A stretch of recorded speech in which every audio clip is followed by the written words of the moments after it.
Olá, irmãos. Hoje eu quero estudar com vocês duas histórias que revelam uma ideia fixa da humanidade. Mas primeiro vamos orar. Bendito Deus e Pai, nós te agradecemos, Senhor, por mais esse tempo que nós temos para meditar na Sua palavra, para buscar a Sua vontade, para entender, Senhor, qual é o Seu desejo, qual é o Seu plano para cada um de nós. Nós te agradecemos por esse tempo mesmo, Senhor, e pedimos que ele seja proveitoso em nome de Jesus. Amém. As histórias estão no Evangelho de João e no livro de Jó. Abra sua Bíblia em João, capítulo 9, versículo 1. A minha Bíblia, a versão é a King James, então ela pode ser um pouco diferente da sua, mas ela tem uma linguagem bem coloquial, uma linguagem bem bacana para essa história. Eu vou ler o trecho, é um trecho longo, do versículo 1 até o versículo 34. E assim diz a palavra do Senhor. Ao caminhar, Jesus viu um cego de nascença. E seus discípulos lhe perguntaram: Rabi, quem pecou, esse homem ou seus pais, para que nascesse cego? Jesus lhe respondeu: Nem ele pecou, nem seus pais, mas foi para que as obras de Deus fossem reveladas na vida dele. Versículo 4. Eu devo fazer as obras daquele que me enviou, enquanto é dia. A noite vem, quando ninguém pode trabalhar. Durante o tempo em que estiver no mundo, sou a luz do mundo. Então, tendo dito essas palavras, cuspiu no chão e fez barro com saliva. Em seguida, ungiu os olhos do cego com aquela mistura.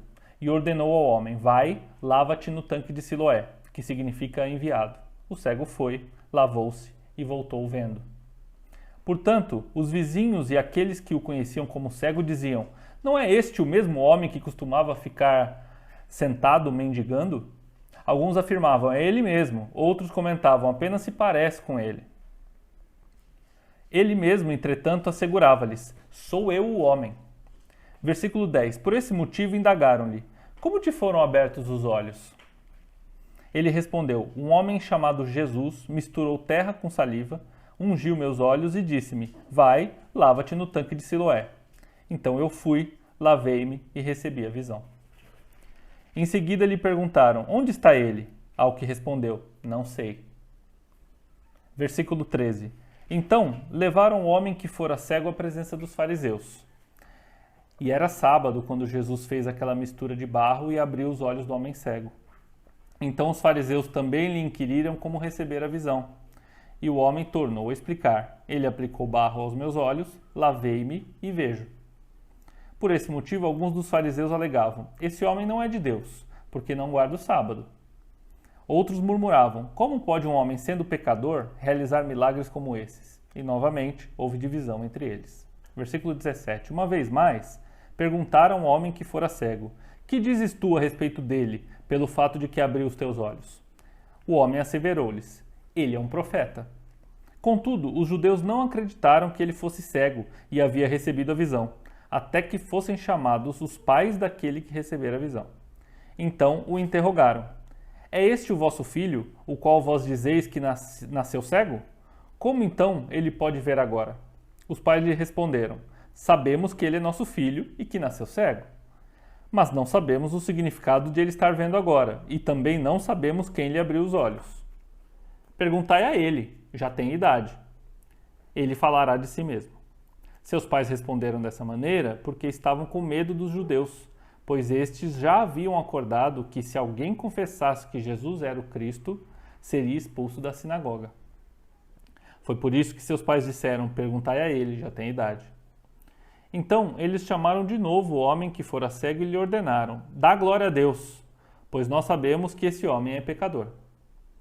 Ao que ele retorquiu: Se ele é um pecador ou não, eu não sei. Todavia, uma verdade eu sei: eu era cego, agora vejo. E novamente lhe indagaram: O que ele te fez? Como abriu teus olhos? O homem lhes respondeu: Eu já o disse, mas vós não credes. Por que desejais ouvir tudo uma vez mais? Acaso também quereis tornar-vos discípulos dele? Por isso o insultaram e disseram: Tu sim és um discípulo dele, mas nós somos discípulos de Moisés. Sabemos que Deus falou a Moisés, mas quanto a esse sujeito, nem sabemos de onde vem. O homem questionou: Ora, Isso é surpreendente. Vós não sabeis de onde ele vem, e mesmo assim abriu-me os olhos. É sabido que Deus não ouve pecadores, mas a todo adorador de Deus e a todo que faz a sua vontade, a esse ele atende. Versículo 32. Desde o início do mundo, jamais se ouviu que alguém tenha aberto os olhos de um cego de nascença. Se esse homem não viesse de Deus, não poderia fazer obra alguma. Então concluíram: tu que nasceste repleto de pecados, pretende nos ensinar? E o excluíram. Essa é a primeira história que eu gostaria de estudar com vocês. A segunda está no livro de Jó. E vamos direto para ela, capítulo 4. Eu vou ler do versículo 1 até o versículo 8. Então Elifaz, de Temã, tomou a palavra e respondeu ao desabafo de Jó. Se alguém se aventurar a oferecer-te um conselho, ficarias ofendido? Todavia, quem pode conter as palavras? Tu tens ministrado sabedoria a muitos e tens encorajado a diversos braços desfalecidos. Tuas palavras têm sustentado os que cambaleavam e tens fortalecido os joelhos vacilantes. Contudo, agora chegou a tua vez de estar em dificuldade. Tu te perturbas e, ao seres provado, te desanimas. Acaso tua confiança não está alicerçada no teu temor a Deus e a tua esperança em teu procedimento irrepreensível? Pensa bem, consegues recordar-te de algum incidente que tenha perecido? Soubeste que justos sofreram destruição? Pelo que tenho observado, eis minha experiência. Aqueles que cultivam o pecado e semeiam a impiedade são os mesmos que colhem tudo quanto há de mal. A gente leu duas histórias muito distantes no tempo, com espaços de milhares de anos entre uma e outra. E nela a gente vê a mesma ideia fixa das pessoas que buscam a Deus ou que se dizem fiéis a Deus ou que procuram viver uma vida piedosa. E essa ideia fixa é merecimento. A teologia de Elifaz, que nós lemos, amigo de Jó, não saiu de moda até os tempos de Jesus. Pelo contrário, ela era mais forte do que nunca. Jó, como vocês sabem, era o senhor do Oriente, muito rico, cheio de filhos, cheio de bens, e Deus permitiu que o diabo tomasse tudo de Jó, inclusive a saúde dele. E ele se encontrava, quando os 3 dos seus amigos ficaram 7 dias e 7 noites com ele sem falar uma palavra, rasgaram suas vestes, jogaram pó sobre a cabeça, mostraram a sua indignação e a sua tristeza com a desgraça do amigo e ficaram ali muito tempo sentados, sem falar nada. Mas depois Elifaz foi o primeiro dos amigos de Jó que tomou a palavra para aconselhar o amigo, para falar com ele. E o que ele diz? Ele diz no versículo 7, pensa bem, você consegue recordar de algum inocente que tenha perecido? E no versículo 8, minha experiência é que aqueles que cultivam o pecado e semeiam a impiedade são os mesmos que colhem tudo quanto há de mal. O que ele diz, na verdade, para Jó é, olha Jó, você está sofrendo isso tudo, você tem certeza que você não fez alguma coisa de errado? E a gente vai para João, milhares de anos depois, Jesus já no seu ministério, e os seus discípulos, ao verem um cego pedindo esmolas, perguntam para Jesus o seguinte, no versículo 2 do capítulo 9 de João. E seus discípulos lhe perguntaram, Rabi, quem pecou, este homem ou seus pais, para que nascesse cego? A ideia dos discípulos é exatamente a mesma ideia do amigo de Jó. Se ele está cego, se sobreveio alguma aflição, é porque algum pecado antecedente existe.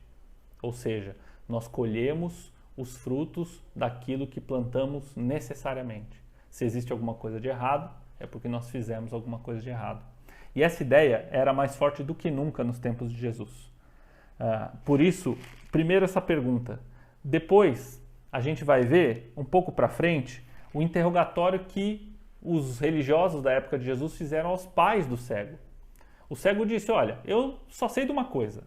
Eu não enxergava, Jesus colocou barro nos meus olhos, cuspiu no chão, fez uma saliva, esfregou meus olhos, mandou eu me lavar, eu me lavei e estou enxergando. É disso que eu sei. E eles perguntaram várias vezes, até para ver se ele não caía em contradição. Quem fez isso com você? Como que aconteceu? E mesmo assim não acreditaram. A primeira coisa que os fariseus tiveram a reação era duvidar que ele tinha sido cego. E isso uma nuvem de testemunhas já dizia, já conhecia ele de muito tempo mendigando. Tanto que até disseram, é ele? Será que é ele? Será que é parecido com ele? E ele mesmo dizia, sim, era eu, e agora eu estou enxergando. E ele falou isso para os fariseus e eles duvidaram, chamaram os pais. E no versículo 18 diz o seguinte, contudo os judeus não acreditaram que ele fosse cego e havia recebido a visão, até que fossem chamados os pais daquele que recebera a visão. E aí interrogaram os pais. É este o vosso filho, o qual vós dizeis que nasceu cego? Como então ele pode ver agora? 20. Os pais lhe responderam, sabemos que ele é nosso filho e que nasceu cego, mas não sabemos o significado de ele estar vendo agora. E também não sabemos quem lhe abriu os olhos. Pergunta para ele, porque ele já tem idade. Isso porque, na época de Jesus, você só era considerado uma voz digna de confiança se você tivesse mais de 13 anos de idade. Então, o caso do cego aqui, o que a Bíblia revela é que ele era já maior, né? Ele já tinha mais de 13 anos de idade, por isso os pais dizem, bom, então que ele deu testemunho do que aconteceu com ele. O que a gente sabe é que nosso filho nasceu cego e agora ele está enxergando. Isso a gente pode atestar. E depois, lá no finalzinho desse capítulo, a gente já leu, quando o ex-cego confronta os religiosos de ficarem perguntando o tempo todo, querendo pegar ele em contradição do que aconteceu, quem foi que curou, o que ele achava de Jesus, os fariseus o expulsam dizendo o quê? Olha que interessante. Então concluíram, tu que nasceste repleto de pecados, pretende nos ensinar? E o excluíram. Não é surpreendente que os pais desse cego tenham ficado tão amedrontados ou tão cheios de dedos para falar com os fariseus da sinagoga sobre esse assunto, porque eles próprios, os pais, tinham medo de ser expulsos. E eu fico pensando, se eu fosse esses pais, num contexto em que, como ele faz lá para Jó, né? Tudo o que acontece com você é fruto daquilo que você faz. Imagina você, meu irmão, minha irmã, o que esses pais passaram a vida inteira, desde o nascimento do filho, perante a sociedade. Todo mundo olhava para eles e dizia, esse casal tem algum problema. Ou a família deles, ou a geração deles cometeu algum pecado, ou eles como casal cometeram algum pecado, ou o próprio filho cometeu algum pecado. É difícil porque ele já nasceu cego, né? Então esses pais certamente na sociedade, no dia a dia, nas conversas de corredor, se é que tinha corredor, mas nas festas da sociedade, devia ter sempre um bochicho, alguém falando, olha, essa é a fulana. Ah, a fulana que tem aquele filho cego, que tá mendigando, aquela mesmo. E eu imagino a humilhação, o constrangimento e a própria dúvida desse casal, que deveria ou poderia ser até um casal fiel, um casal que buscasse a Deus, mas que sempre tinha essa suspeita pairando sobre a cabeça deles, da casa deles, da família deles, de que alguma coisa tinha errado, porque afinal de contas o filho deles nasceu cego. E sobre o próprio rapaz que era cego, e os discípulos de Jesus perguntaram, quem foi que fez alguma coisa errada aí? Foi ele ou foram os pais dele? Porque ele nasceu cego. E não me surpreende em nada que os pais tenham dado essa resposta evasiva, tenham dito, vê com ele, eu não sei de nada. Sim, meu filho nasceu cego, agora ele está enxergando, mas o que aconteceu eu não sei. Com medo de serem expulsos, de ter essa pecha de pessoas que foram expulsas da sinagoga, de querer aceitação e de não receber essa aceitação. Então eu imagino a situação dos pais muito complicada e por isso essa resposta evasiva. Agora, que a ideia de que a teologia era de merecimento, isso estava muito claro. Desde o começo dos tempos lá de Jó até os tempos de Jesus e ainda hoje. Para acomodar essa teologia de merecimento, é mandatório que você negue o óbvio, que pessoas boas sofrem. E a tragédia nem sempre tem motivo na vítima, um motivo aparente. Para que você acredite que tudo o que acontece de errado é por uma coisa errada que você fez, então a gente nega aquilo que a gente vê todo dia. Sobre esse assunto, a própria Bíblia trata. E isso está no Salmo de Asaf, Salmo 73. Eu queria ler com vocês alguns trechos também. Salmo 73, eu vou ler do versículo 3 até o versículo 14. Porquanto eu acumulava inveja dos arrogantes, ao ver a prosperidade desses ímpios. Eles não passam por crises e sofrimentos, e têm o corpo esbelto e saudável. Estão livres dos fardos cotidianos impostos a todos os mortais. Não são atingidos por doenças como a maioria das pessoas. Por isso, a soberba lhes serve de colar e em seu orgulho se vestem de violência. Do seu íntimo brota a maldade, assim como da sua mente transbordam todos os ardis. Eles zombam e suas palavras são repletas de malícia. Em sua arrogância exaltam a própria corrupção. Contra os céus dirigem as palavras de suas bocas, e pela terra fazem espalhar a maldade de suas línguas. Por isso seu povo se volta para ele e se delicia sorvendo suas palavras até saciar-se. Eles questionam: acaso poderá Deus saber disso? O Altíssimo se ocupará desses assuntos? Assim são os ímpios, sempre seguros, acumulando riquezas. Pensando dessa forma, em vão conservei puro o coração e lavei as mãos em sinal de inocência? Para que me atormento o dia todo, se sou repreendido e sou repreendido toda manhã? Essa dúvida do Asaf, do salmista, aqui no Salmo 73, ela é bastante procedente. Concorda? Se nós somos pessoas boas para não sofrermos, nessa lógica do toma lá da cá, que a gente está discutindo, e se a gente sofre porque a gente é mal, então se o sofrimento se abate sobre quem é bom, nada faz sentido. Deu para entender meu raciocínio? Eu vou tentar explicar em outras palavras o que Deus tem me falado com isso. Se o motivo da gente fazer coisas boas, da gente andar na linha, ou da gente buscar a Deus na Bíblia, é para que a gente não sofra? Queremos ser bons para ter uma retribuição boa? Então, quando a gente sofre sem ter feito nada, a gente perde o sentido. E é o que Asaf falou. Pensando dessa forma, de que quem é ruim se dá bem, em vão conservei puro o meu coração e lavei as mãos em sinal de inocência. É verdade, faz sentido.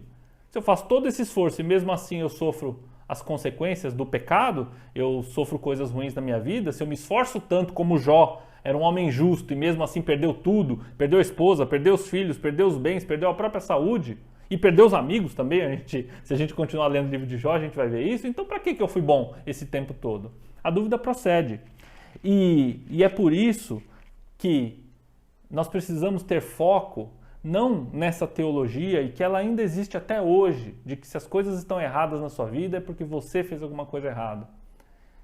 Eu ainda hoje me pego pensando assim algumas vezes, é um pensamento sorrateiro, é um sopro na sua orelha, não fisicamente falando, mas é uma ideia que passa na sua cabeça quando alguma coisa errada acontece, ou pelo menos passa na minha, e que a gente precisa se desprender, que a gente precisa vigiar para que essa ideia não crie raiz no nosso coração e se torne o nosso jeito de ver o mundo e de ver Deus. Jesus respondeu para os seus discípulos. E é na palavra de Jesus que nós temos a resolução desse e de todos os outros problemas. Eu vou ler. Está em João 9, no versículo 3. É a resposta que a gente falou rapidamente lá quando a gente leu pela primeira vez esse versículo. Os discípulos tinham perguntado: quem pecou, o cego ou seus pais, né? Jesus lhes respondeu: nem ele pecou, nem seus pais, mas foi para que as obras de Deus fossem reveladas na vida dele. No mesmo Salmo 73, Asaf, não pelas palavras de Jesus, mas pela revelação que Deus deu no coração dele, Asaf chegou nessa mesma conclusão. Eu vou ler. Salmo 73, versículos 16 a 28. Todavia, quando busquei compreender tudo isso, reconheci que estava diante de uma tarefa muito acima das minhas forças. Realmente não é fácil entender essa complexidade dos problemas e do merecimento e da sua busca por Deus. Até que entrei na casa de Deus e então compreendi o destino dos ímpios. Na verdade, tu os colocas em terreno escorregadio e o fazes cair na destruição. Como são destruídos de repente, absolutamente tomados de terror. São como um breve sonho que se vai assim que acordamos. Quando te levantares, ó Senhor, tu os farás desaparecer. Quando meu coração estava amargurado no meu íntimo, curtia a inveja, Era eu um insensato e ignorante. Minha atitude para contigo era semelhante à de um animal irracional. Contudo, sempre estou diante de ti. Portanto, tomas a minha mão direita e me sustens. Tu me diriges de acordo com os teus desígnios, e no fim me acolherás em glória. A quem tenho no céu senão a ti? E na terra nada mais desejo além de estar junto a ti. Embora minha carne e meu coração defiem, Deus é a rocha do meu coração e minha herança para sempre. Eis que perecerão os que de ti se afastam, tu exterminas a todos os que te rejeitam. Eu, porém, tenho por felicidade estar na presença de Deus. Em ti, eterno Deus, deposito minha plena confiança para proclamar todas as tuas obras. O que Deus quer, meu irmão, minha irmã, e eu sigo para a conclusão, é relacionamento. O que Asaf descobriu e proclama aqui no Salmo 73, e o que Jesus respondeu para os seus discípulos no versículo 3 do capítulo 9 de João, são exatamente a mesma coisa. Não, o cego não pecou, a sua família não pecou.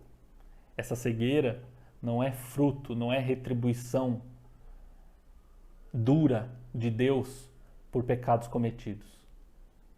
Mas esse mal existe para que haja oportunidade das obras de Deus se manifestarem. Asaf entendeu que nós não vivemos para termos o gozo aqui de coisas boas.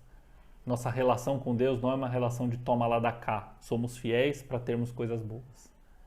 Mas Asaf declara, e é isso que Deus tem me falado, que eu, porém, tenho por felicidade estar na presença de Deus. Em ti, eterno Deus, deposito a minha plena confiança. Que o seu e o meu tesouro, meu irmão, minha irmã, seja a presença de Deus, seja andar na sua companhia, seja ter um relacionamento com o Senhor.